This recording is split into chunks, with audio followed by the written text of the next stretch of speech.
Every night in America, while millions of people turn off the lights in their homes and climb into warm beds, hundreds of thousands of others are unzipping tents, wrapping themselves in worn blankets, and trying to fall asleep on hard concrete, under bridges, behind buildings, or in dirt-covered parks.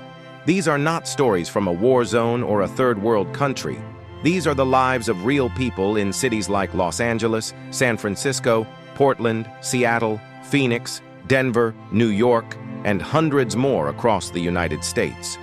In 2025, homelessness is not just a problem. It is an overwhelming crisis.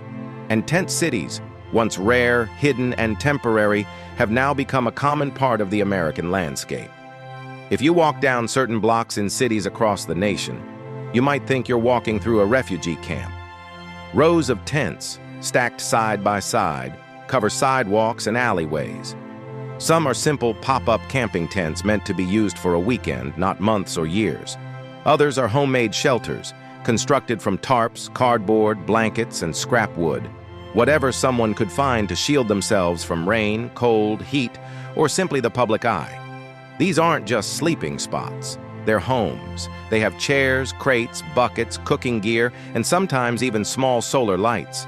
People who live in them do what they can to create a sense of stability in an environment that offers none. But how did we get here? How did the world's richest country end up with more than 650,000 homeless individuals, and growing? Why are people working full-time jobs still sleeping in cars or tents? Why are veterans, single mothers, senior citizens, and even college students now part of the country's growing homeless population? The answer lies in a combination of rising housing costs, stagnant wages, mental health neglect, drug crises, and a lack of long-term political will.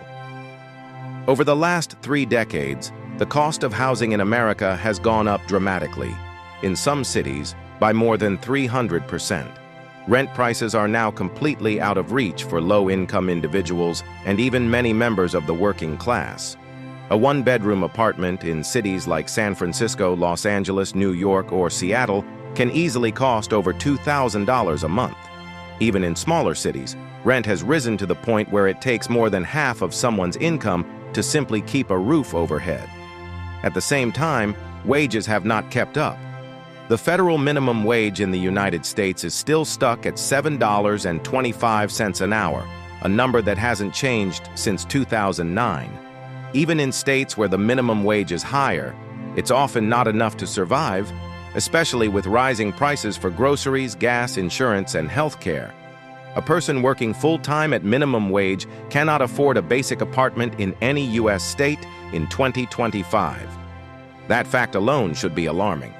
But for many Americans, this has become the reality of daily life. Work a job, or 2, or even 3, and still be unable to afford housing. Then there's health care, particularly mental health and addiction treatment. Across the country, thousands of people are on the streets because of untreated mental illness. Many were released from hospitals or prisons with no support. Others simply slipped through the cracks. Without medication, therapy, or even a safe place to stay, their conditions worsen. Combine that with the opioid epidemic and the increasing presence of dangerous street drugs like fentanyl, and the situation becomes even more deadly. Drugs are often used not as recreation, but as escape. People on the street use substances to stay awake, to dull pain, to avoid freezing in the cold, or simply to get through one more brutal day. But not everyone living in tents is mentally ill or struggling with addiction. Many are simply victims of bad luck, a lost job, a medical emergency, a divorce, or an eviction. In America today, a large portion of the population lives paycheck to paycheck. According to recent surveys, nearly 60% of Americans don't have enough savings to cover a $500 emergency. That means one broken-down car or one hospital visit could push someone straight into homelessness. And once someone is on the street, getting out becomes incredibly hard. Without a permanent address, you can't apply for most jobs. Without a place to store clothes or shower, you can't show up to work clean. Without ID, you can't access public benefits or medical care. And without stability, mental health begins to deteriorate. It's a vicious cycle, and one that traps people for months, years, or even decades. One of the most shocking realities of this crisis is the rise of homeless families and children. In 2025, there are more homeless children in America than at any point in modern history. Some live in shelters, some sleep in cars, some bounce between motels and friends' couches, but many have no choice but to sleep in tents, surrounded by strangers, exposed to danger, and lacking even the most basic resources like clean water or toilets. These kids grow up without the comfort of a bedroom, without the safety of a front door, without a real home. And every year they spend in these conditions increases the chances that they'll face mental health issues, academic struggles, and poverty in adulthood. In the face of this growing emergency, the government response has been inconsistent at best, and in many places, harmful. Some cities do try to help. They build tiny home communities. They offer safe parking lots for people sleeping in cars. They expand shelters and fund mental health programs. But even in the best cities, demand far exceeds supply. Most people on the streets face long waiting lists, strict rules, or shelters that are overcrowded, unsafe, or close early every morning. Others are rejected entirely because they have pets, partners, or too many belongings. In many cities, instead of helping, officials treat homelessness as a crime. Police are sent in to sweep encampments, destroying tents and throwing away personal items, including IDs, medicine, and cherished memories. People are fined for sleeping in public, arrested for loitering, ticketed for having a tent on a sidewalk. This doesn't solve homelessness. It just moves people around, from one block to another, from one park to another freeway. The trauma of losing what little you had, again and again, only adds more layers of damage.